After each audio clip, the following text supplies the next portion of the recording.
Okay, this is Module 5, Lesson 2, beginning to listen to your body, and this one is on the body's many cries for water. So, ultimately, there's a lot of different ways that your body will try to get you to drink water. There's feeling thirsty, there's also feeling hungry. A lot of the time when you're hungry, you're not actually hungry, you're actually thirsty. So, you should be drinking some water, and you should make sure you are looking at the story. So you make sure you're like aware of your body's needs for water. And basically a good way to know if you're dehydrated, if you drank less than a gallon of water, probably dehydrated. So go drink a gallon of water so you cannot be dehydrated. But sometimes you're overhydrating, sometimes you're underhydrating. So understanding the body's cries for water is going to be the first thing. So the first thing is just start drinking water. Start drinking a gallon a day. If you want to understand what it feels like when you're good and hydrated and when it feels like when you're dehydrated, just start getting hydrated because you've probably just been dehydrated your whole life. So now you can actually experience hydration and start to feel some contrast. It can be hard to know if you're dehydrated, even if you've been an athlete your whole life. I played soccer like almost my whole life, and in my freshman year of high school, I'm playing soccer. And I hadn't really drank that much water for the past few days. I think I had about like 4 Poland Spring bottles for the past 3 days each. So 4 Poland Spring bottles a day for the past 3 days. And didn't really think much of it though. I'm playing soccer. I feel fine. Start feeling like a little nauseous, maybe a little lightheaded. And then all of a sudden my vision starts blacking out. Like I'm like almost falling over. And the coach recognized what's going on. He's like, "Hey, Devin, don't pass out on me. Don't black out on me." And I stumble in the water. I'm like sipping on someone's Gatorade. I don't even know who it is. I'm just like kind of coming back to him. Like, like holy cow. And that's pretty common. I mean, like if you just are really dehydrated doing physical activity, you start blacking out.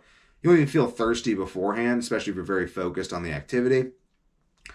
But like feeling like you're not as sharp as you usually are mentally, feeling headache mentally, feeling bloating in your gut, feeling fatigue in your legs, stiffness in your limbs, crampiness in your toes and fingers, and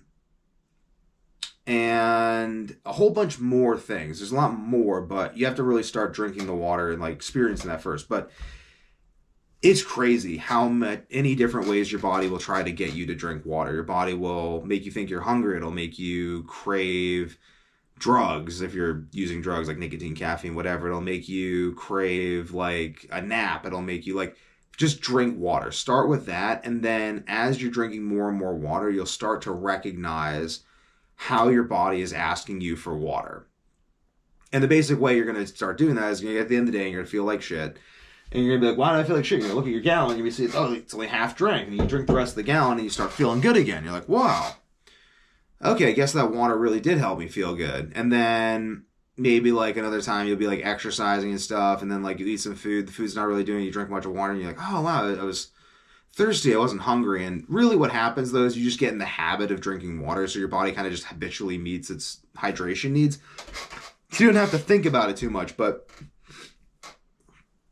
really all I have to think about now is I'm like, how much water have I had today? Less than a gallon or more than a gallon? If I had like less than a gallon, just start drinking water because like it helps my digestion go better, it helps my mood better, helps me sleep better, really helps me sleep. Like honestly, I'm just gonna drink more water right now because like the more water I drink during the day, like the better I sleep at night. Oftentimes, a lot of the reason I don't sleep that well at night if I don't is because I just didn't drink enough water throughout the day. I'm actually realizing it's kind of like you see my eyes like hitting me like, wow, yeah, I should really be drinking even a gallon a day, probably be drinking more water because I have that intuition that it would really help me sleep better because I take a lot of caffeine stuff and that stuff's all diuretic. So if you're consuming caffeine, alcohol, anything like that, you're going to want even more water because that's all going to make you dehydrated too. So understand that if you're exercising, if you're consuming caffeine, if you're consuming stimulants, if you're consuming alcohol, if you're consuming drugs, you're going to need more water. And also understand that you need about a gallon a day anyway. And if your body can't even process that much water, you need to build up to that because flushing water in and out of your cells is going to help. It's what helps your body get rid of toxins. It's like one of the primary driver of detox. Helps your cells like in every single function. It's just so important to not have stagnant water in your body. You want to just be flushing and chugging water. It's really, really important. And you're not going to know how important it is until you work up to a gallon a day consistently for like a month. And then you'd be like, wow, I feel way better. All these problems I had have gone away. And then when those problems start coming back, that's the dehydration coming back. And that's, you start recognizing your body's many cries for water. But if you're an athlete, though, a gallon could just be a starting point. You could need a lot more than a gallon. And also be putting electrolytes in your water. Focus on water quality. Water quality is very important. You want to have, like, so this is spring water in glass. You can have, so I don't have plastic gallons around here, but I've had plastic gallons, which is preferable to tap water, but like really like it goes like tap water, well, other countries tap water, American tap water, then like bottled water, then like filtered water, then like you kind of add electrolytes to, according to taste, and like reverse osmosis remineralized water and like spring water. And as long as you're in like the filtered water, reverse osmosis remineralized water, spring water area, you're really good. Like the higher the quality of water, the better. And alkaline water I think is great. Not all the time though, because it can hurt digestion, especially around meals. Because again, alkaline is anti-acid. It's gonna hurt your stomach acid. You want to have nice strong stomach acid for digestion. But yeah, water quality, super important. Drink lots of water. Learn to recognize your body's cues and cries for water.